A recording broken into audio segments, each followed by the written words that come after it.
This is nothing like I remember it. How quickly a crown can lose its luster.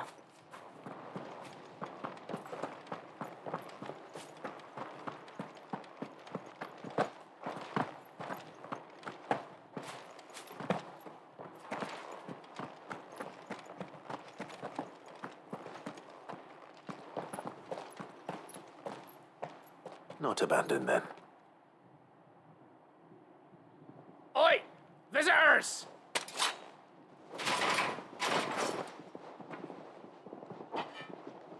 Apologies. We'll show ourselves out.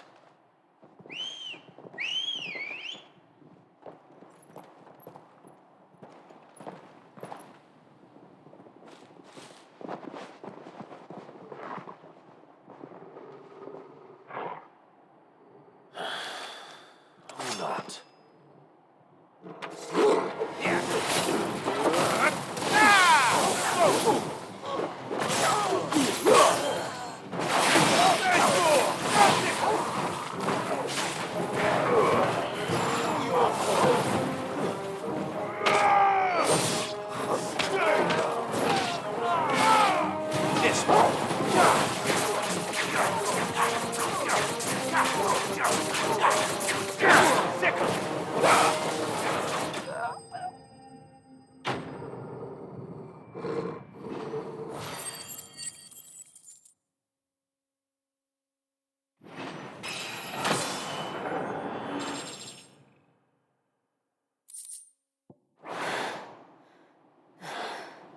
I've only ever seen one man fight like that.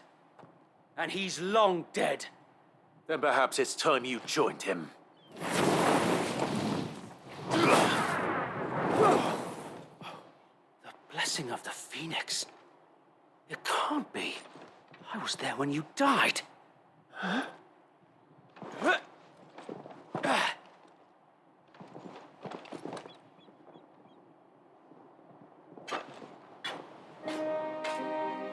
Forgive me, my lord. I knew not whom I addressed. You have naught to fear from us.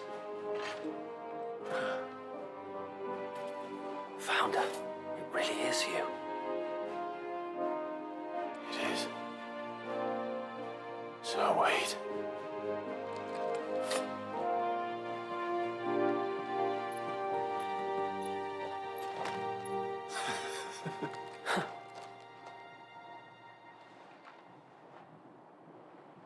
We can speak inside.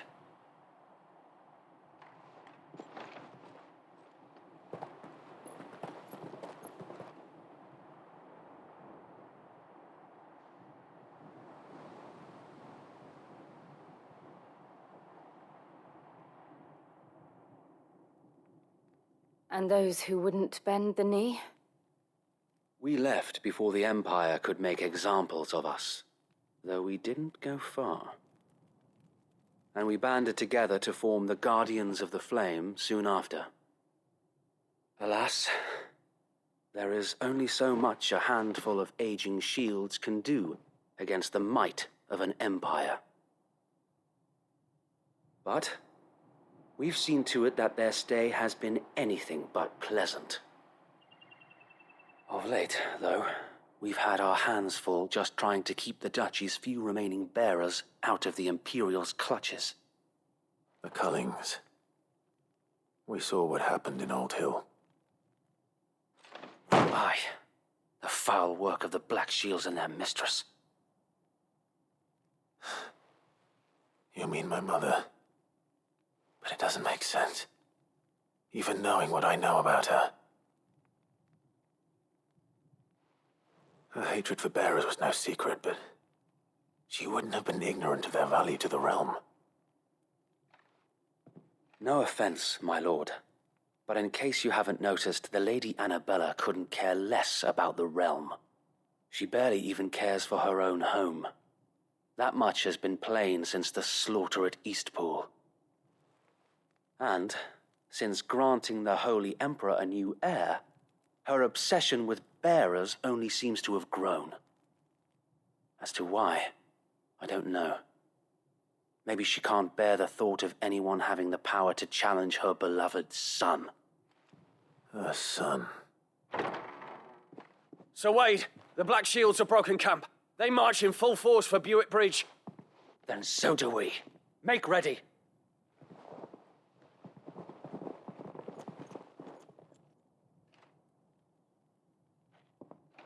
This is their main host.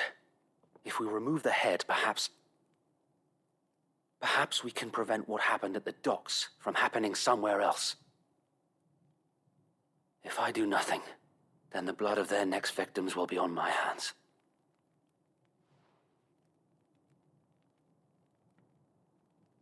Yours and ours. We too have witnessed the crimes these men who dare call themselves shields have committed in my mother's name. It cannot be allowed to continue. We must put a stop to this madness. We must. So let us go with you. For the good of Rosaria. I was hoping you'd say that. Very well. If that is your wish, I would be honored to serve at your side. And we at yours. So, Wade, let us do our duty. With pleasure, my lord.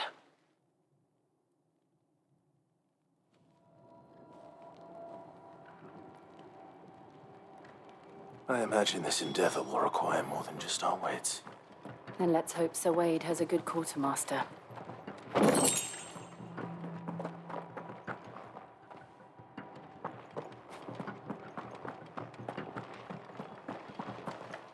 You are welcome to what little we have managed to salvage. As you wish, my lord.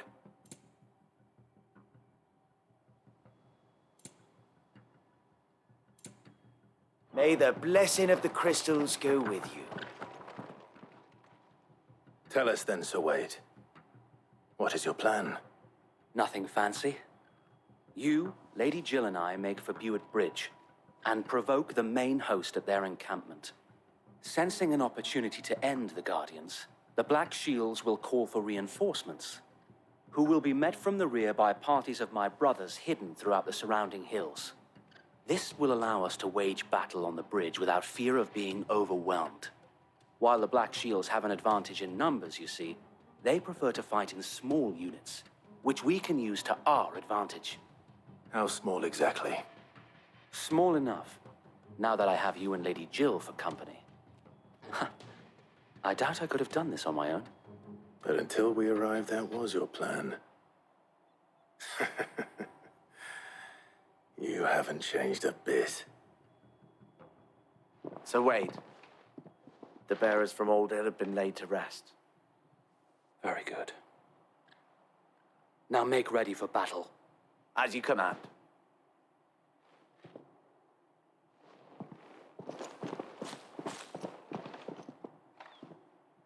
Thank you, Sir Wade.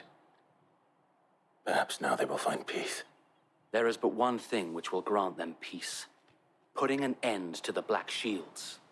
And so we shall.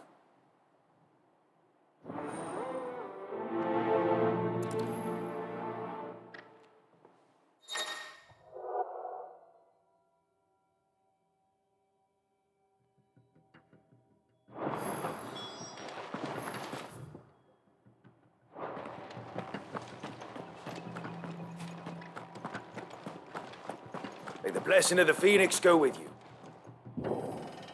How long have you been pursuing the Black Shields? Since they burned their first village, we tracked down the bastards responsible and fed their corpses to Stillwind. Suffice to say, that got their attention. It's been a game of cat and mouse ever since.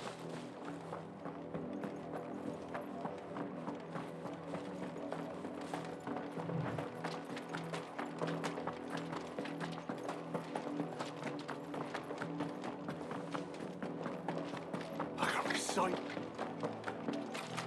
Come along now.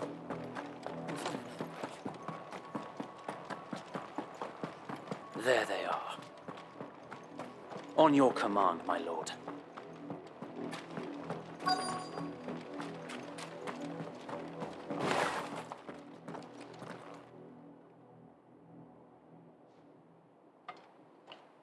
What is it now?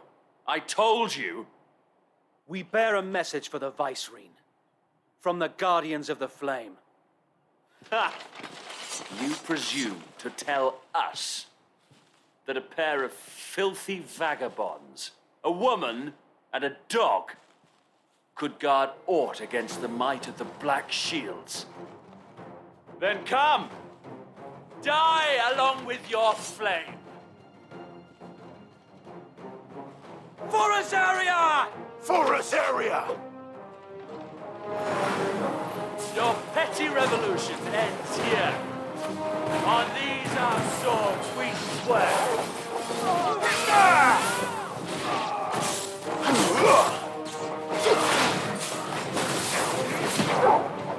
Bloody hell! Reinforcements from the far bank! Another wyvern to fight their battles for them.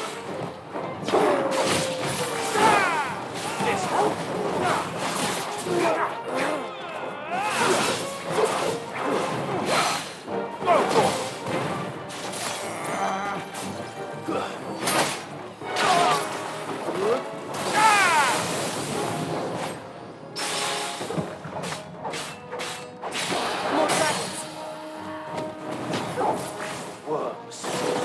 The Imperials aren't taking any chances. I can't say I'm flattered.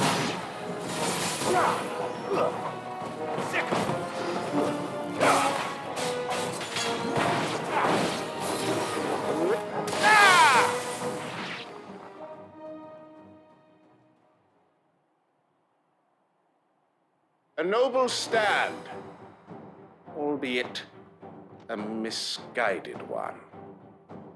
In taking it, you have but proven our point, that this land is in dire need of cleansing.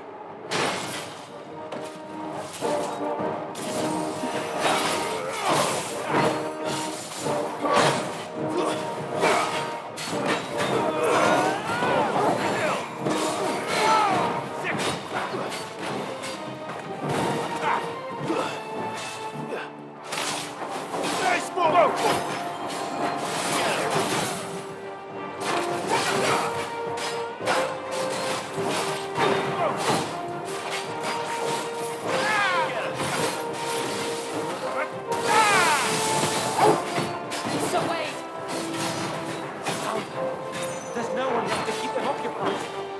We need to finish this. Green Finnegan.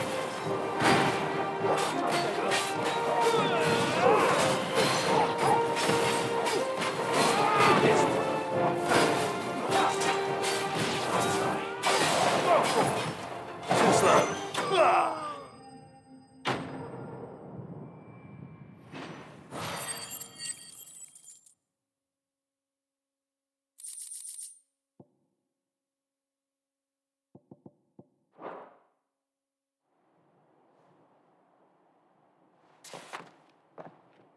I don't see any more.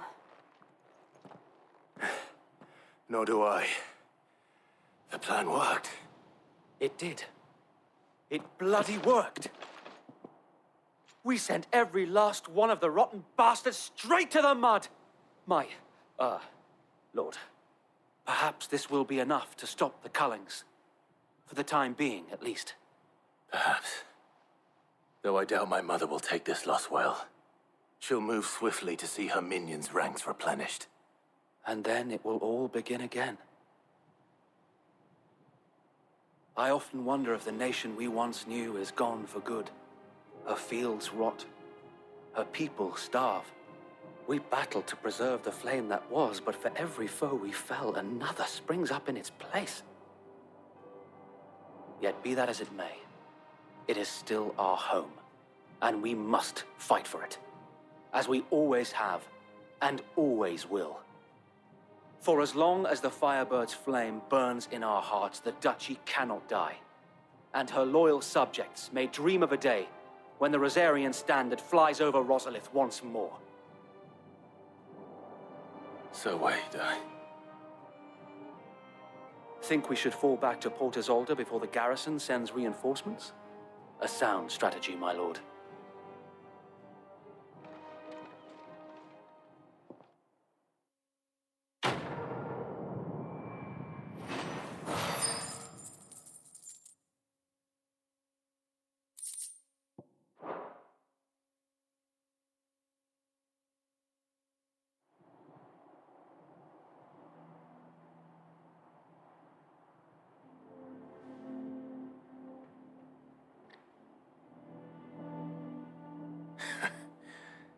And how long has my uncle been funding you and your comrades' endeavors?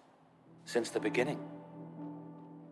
Lord Byron was the first person I turned to after forming the Guardians. And had I known of this tunnel back then, I wouldn't almost have been hanged by the city guard for trying to sneak over the wall. I suppose a formal request for an audience would have appeared suspicious. And appearances must be maintained. Were the Vice-Regency to catch wind of Lord Byron's involvement in our movement, they'd seize his estate and send him to the gallows, where he would be of no use to anyone.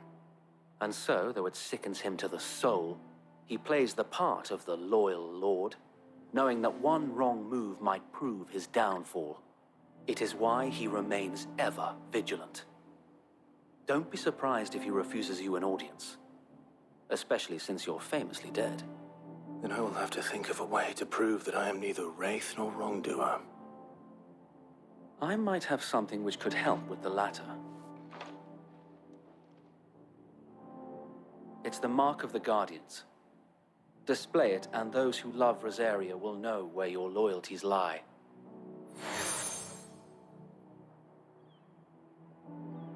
I shall wear it with pride. Be sure that you do. I don't want my men attacking you again. Unless you deserve it. If only Sir Tyler could have been here to see you. Or the Lord Commander. Thank you, Sir Wade. If there is ever anything you need. I know. Go on now, my lord.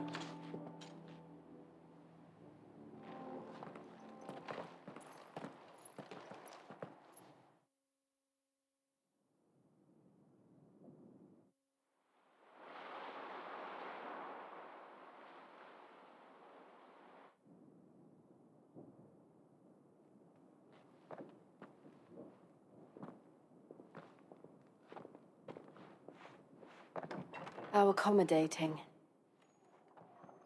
Do you really think they believe we are who we say we are? Not a chance.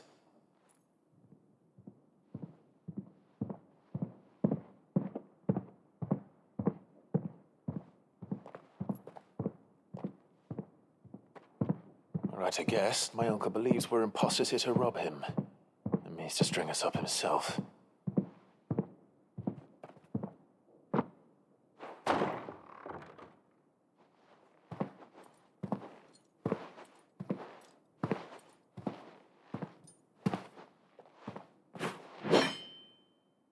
Imagine my surprise when I was told my nephew had come to visit.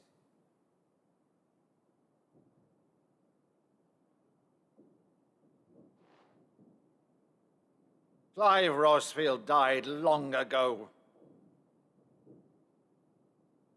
And for uttering his name here, you shall pay with your tongue.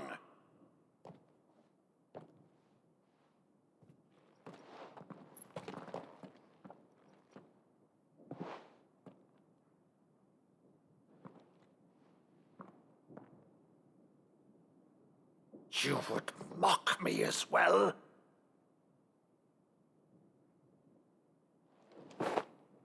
It is I, Sir Crandall of Camelot, loyal servant to Her Serene Holiness, Saint Sybil the Unshod. Meadow, thou vile sorcerer, for thy crimes against church and crown, I shall have thy head.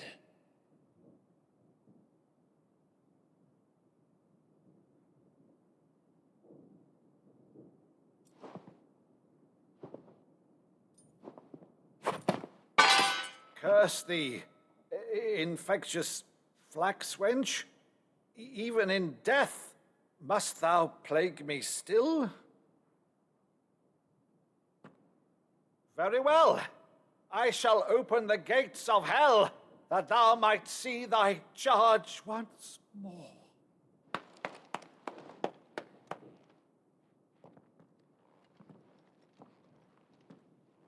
Bravo, Uncle. You're still the finest Maddo in the twins. Oh, Clive, my dear boy, it's really you.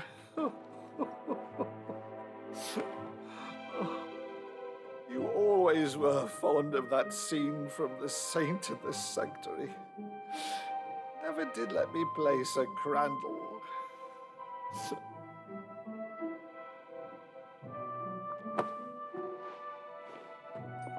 I have a favor to ask, Uncle Byron. Rutherford, inform the kitchens. There'll be guests. We dine immediately. But, Uncle... You can't very well regale me with the tale of your miraculous preservation on an empty stomach. Go on, sit.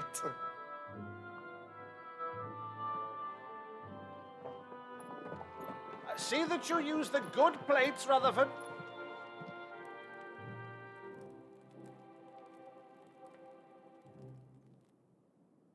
So you arrived late to one of her cullings, did you? Since becoming Vicereine, Annabella has been a constant thorn in Rosaria's side, but these atrocities are a new low. Something has changed. Quite what, I don't know, but the woman we knew is gone, and a monster sits in her place. A monster. For better or worse, I've been charged with governing this town, and thus must maintain the illusion of obedience. That's all I can do to aid Wade and his merry band of revolutionaries.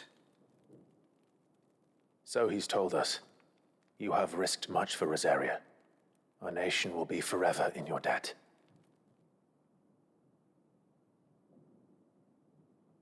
It has been 20 years, Clive. The nation your father and your forefathers fought to defend is no more. Perhaps it would be otherwise had I the courage of my brother.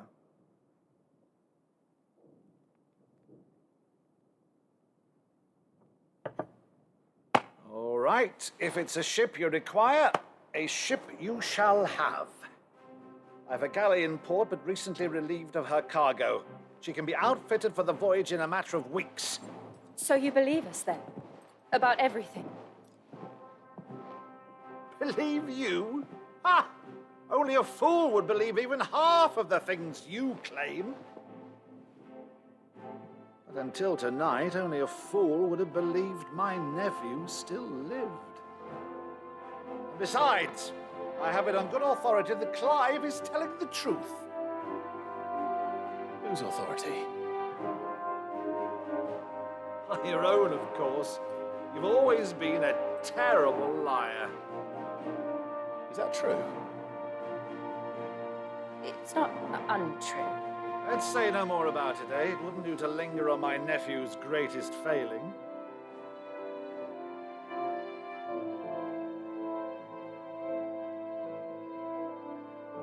The one thing I cannot believe, though, is all this about you being Sid.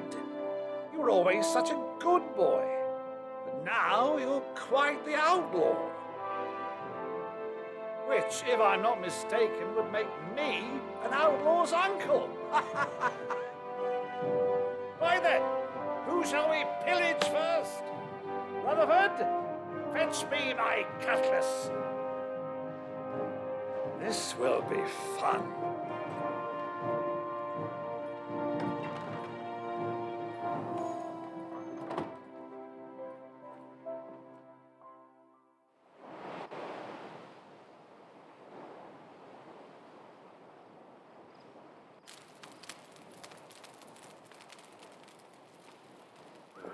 Over there. Go on. She's a fine ship, isn't she? Once outfitted, she'll bear us across the boiling sea to Drustinus in the space of 3 days.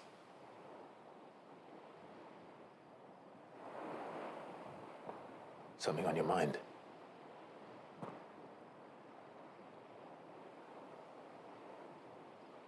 Monsters. When I served the Iron Kingdom, I did so because I saw no other choice. Because once they learned that the lash would not move me, they turned it on those who could.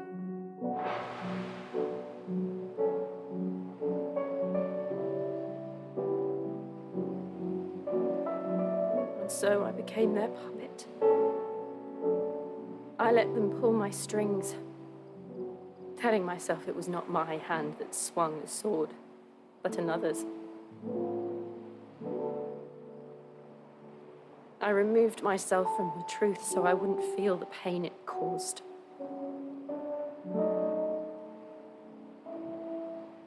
And before I knew it, I no longer felt anything at all.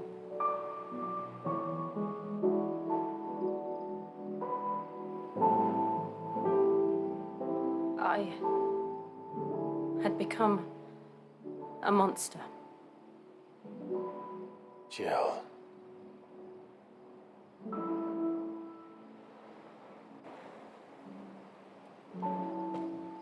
I don't want to be a monster, Clive. Do you understand? I want to choose a different path, a better path. To live on my own terms. But before I can do that, I need to come to terms with my past.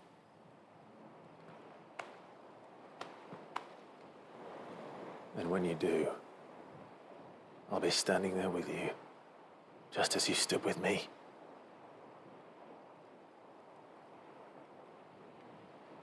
Thank you, Clive. I must atone for my sins. Only then, when it's done, will the monster cease to be. Just promise me that you won't die with it.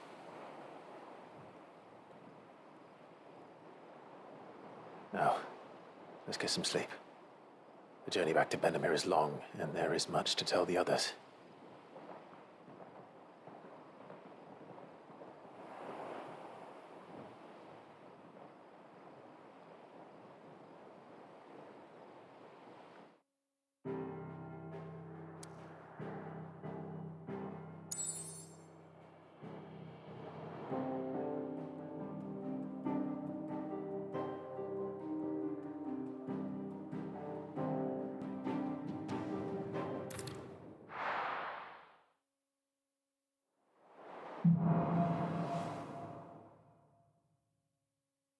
Only the Founder knows what awaits us in the Iron Kingdom.